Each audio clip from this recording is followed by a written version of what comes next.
Saya berharap Bapak Ibu semuanya dalam keadaan yang sehat dan baik. Perkenalkan, saya Dr. Johanna dari ProBio. Saya seorang dokter vaksinator yang melayani vaksinasi anak sampai dengan dewasa. Terima kasih kepada Bapak Ibu sekalian yang saat ini menonton video saya kali ini. Dan seperti kata mutiara satu ini yang dikutip dari Mahatma Gandhi, yaitu kesehatan yang merupakan kekayaan sejati dan bukan merupakan kepingan emas dan perak. Topik yang akan kita bahas kali ini adalah diare pada anak. Rupanya topik ini walaupun topik yang sering dibahas namun masih didapatkan kebingungan pada orang tua ketika anaknya mengalami diare. Apa yang harus dilakukan? Apa yang harus diamati selama si kecil sakit? Fakta mengejutkan bahwa selama ini orang-orang mengira diare adalah sebuah penyakit yang mengganggu. Padahal diare adalah sebuah gejala yang timbul atas suatu penyebab lain yang dapat diikuti oleh gejala lain seperti mual, muntah, dan demam. Jadi diare adalah buang air besar dengan frekuensi yang meningkat, yaitu 3 kali atau lebih, dengan konsistensi feses cair dan mungkin dapat disertai oleh lendir dan darah. Apa saja kemungkinan penyebab diare?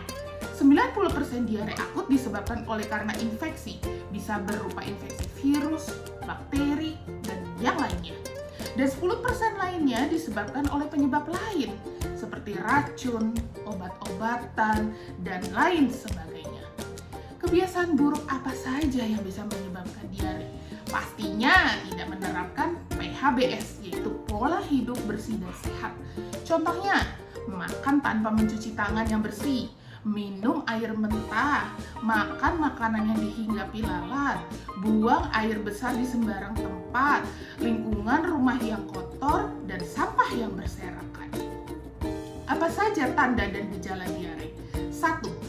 Buang air besar cair lebih dari 3 kali sehari. 2. Anak gelisah atau rewel. 3. Badan lesu. 4. Muntah. 5. Nafsu makan menurun. 6. Demam. 7. Dehidrasi atau kekurangan cairan. 8. Kekenyalan kulit menurun. 9. Ubun-ubun cekung. Dan 10. Berat badan yang turun. Apa akibatnya jika diare tidak diatasi?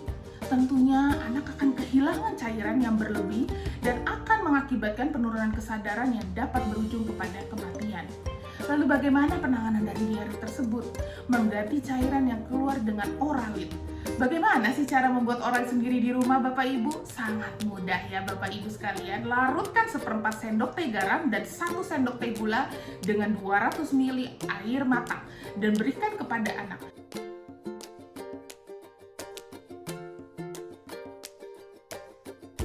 Apabila anak masih minum ASI, boleh diteruskan untuk pemberian ASI yang lebih sering. Bapak Ibu juga bisa memberikan buah pisang kepada anak yang sudah bisa makan makanan padat, karena pisang mengandung kalium sebagai pengganti nutrisi yang hilang selama proses diare berlangsung.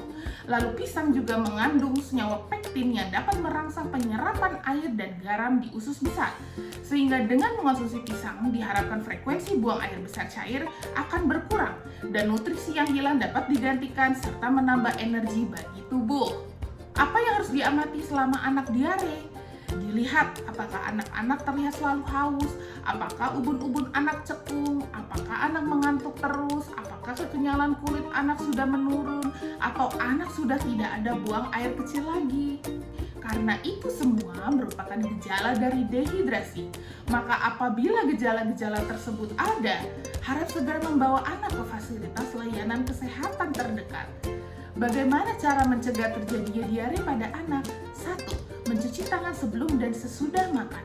2. Menjaga kebersihan makanan dan peralatan makan. 3. Menjaga kebersihan lingkungan dan sumber air. 4.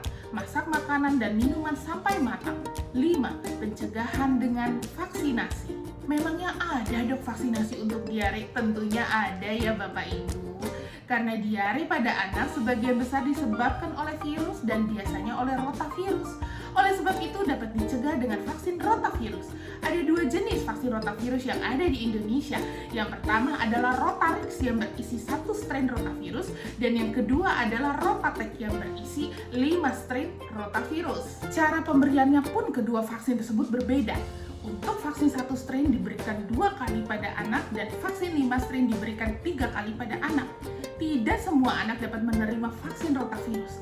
Ada batas usia pemberian vaksin rotavirus ini pada anak. Vaksin 1 strain diberikan maksimal usia 6 bulan dan vaksin 5 strain diberikan maksimal usia 8 bulan. Seberapa besar sih vaksin ini dapat melindungi anak kita? Hasil dari penelitian tingkat keberhasilan sangat tinggi.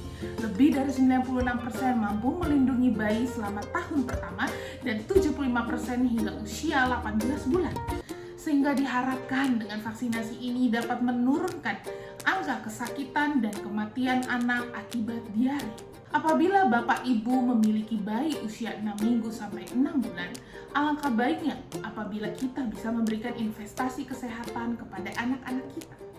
Baiklah Bapak Ibu sekalian, sekian materi saya pada hari ini. Saya berharap apa yang saya jelaskan kepada Bapak Ibu hari ini dapat memberikan pengetahuan yang baru kepada Bapak dan Ibu sekalian yang menonton video saya pada hari ini. Namun tidak perlu khawatir, apabila Bapak Ibu memiliki pertanyaan atau ingin berdiskusi mengenai topik kita hari ini, tidak perlu sungkan. Silakan hubungi saya di DM Instagram @probiojkt.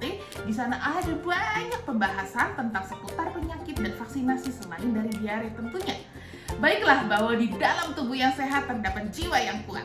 Selamat pagi dan salam sehat untuk kita semua. Terima kasih.